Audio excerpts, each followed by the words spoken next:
Andai kan orang menstatuskan korupsi menyakitkan, maka akan menjauhi korupsi. Makanya semua kesalahan itu dimulai dari salah memberi nama. Ini penting saya utarakan supaya kamu kalau menafsirkan Quran itu nanti terus benar. Makanya setiap kesalahan kata Allah apa? Kaburos kalimatan takhruju min afwah. Nah kalau kalimat itu nyata kata Allah kalimatu haqqin aliyana hya wa aliyana mut wa aliyana nub'as. Atau katanya istilah pengiran dzalika bi anna Allaha wal haqqu wa ma yaduna min dunihi wal batil. Nanti terus urut, sampean baca Quran nanti bisa kayak saya urut, konsisten. Yaitu tadi. Misalnya Fir'aun itu orang pakai status yang diajarkan Allah ke kita. Fir'aun adalah wujida ba'da alam yakun. Fir'aun adalah makhluk yang sekarang ada, tapi dulu-dulunya tidak ada. Padahal sebelum ada Fir'aun sudah ada bumi, ada langit, ada matahari.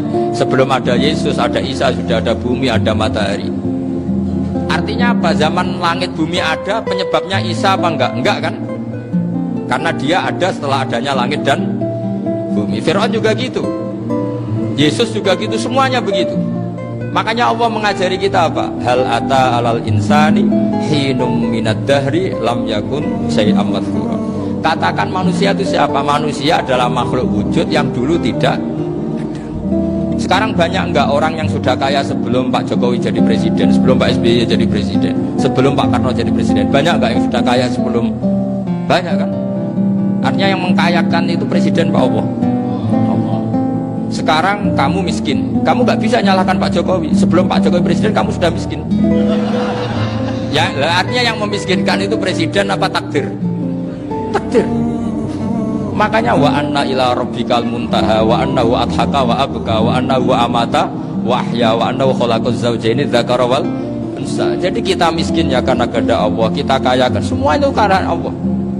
Tapi kita terjebak hukum modern. Nak presiden iki sejahtera, nak iki ora.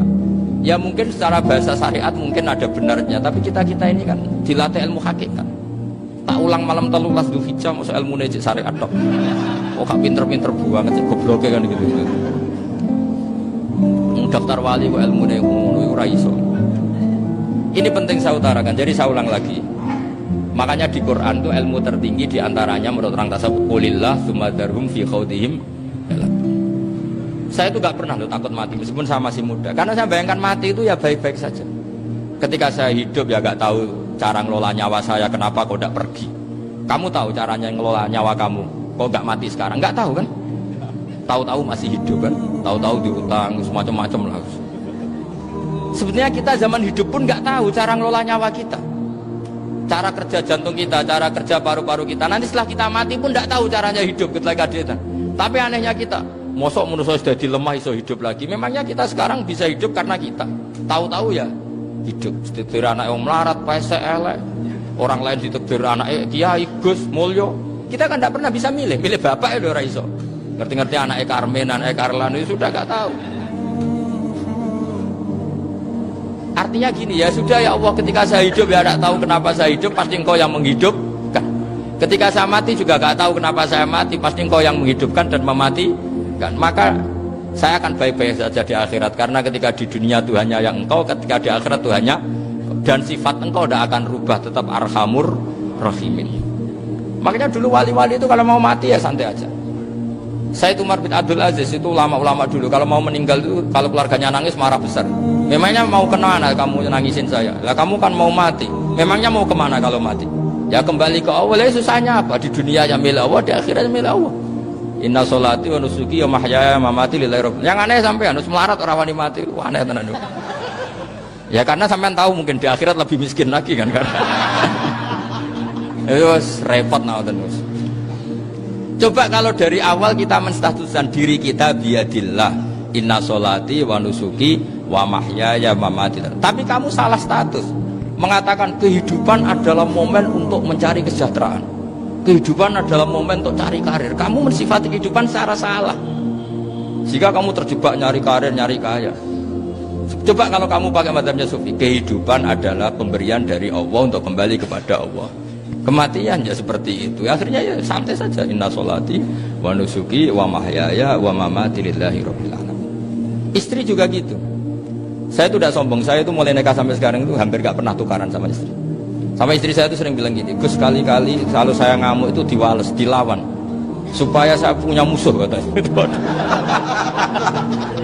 Betul ya?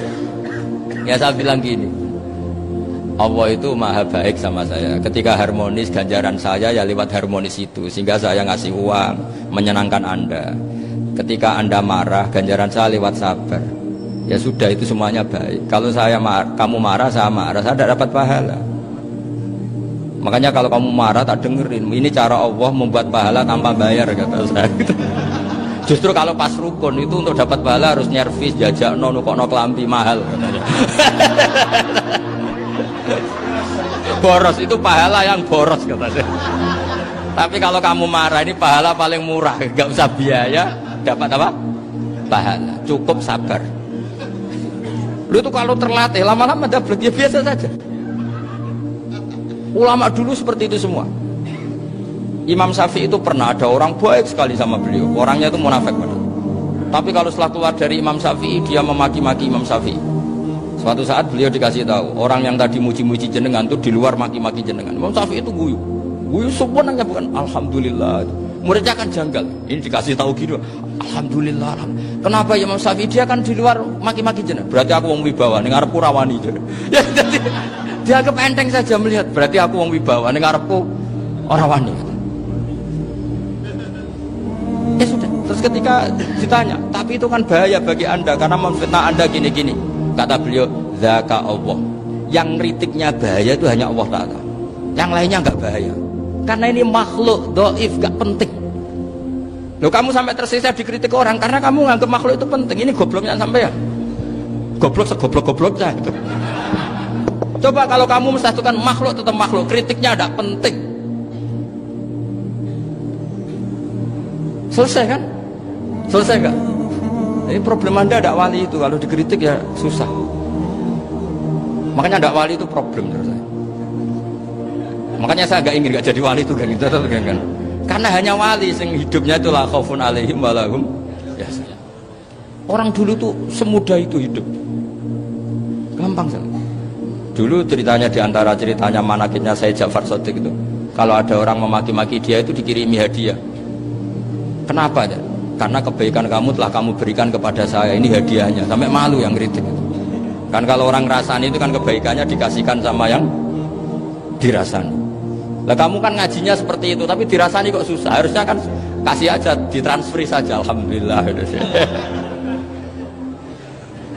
Ya karena kita salah menamain tadi, sing rasani pembenci. Pembenci itu bahaya, sehingga kamu mereaksi secara serius. Coba kalau kamu pakai hukumnya Allah dan Rasul, pembenci itu pemberi kebaikan.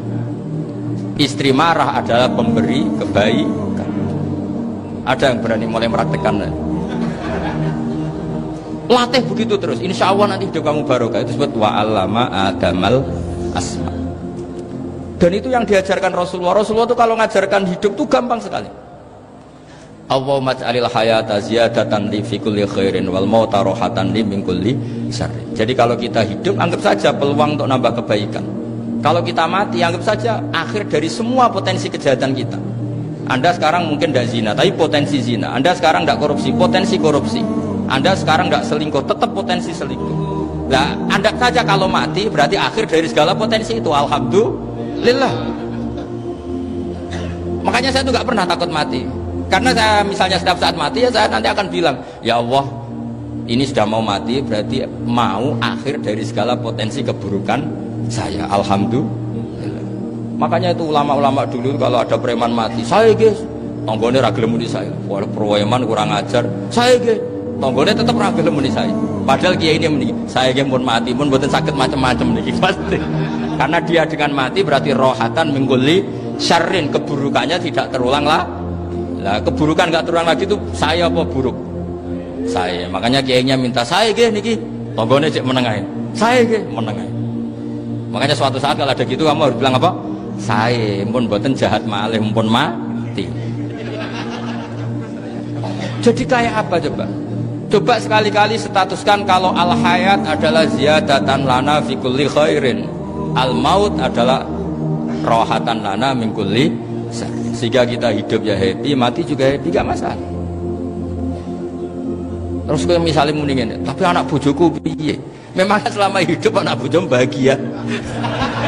Ketoknya ya tambah musibah ya, Cok.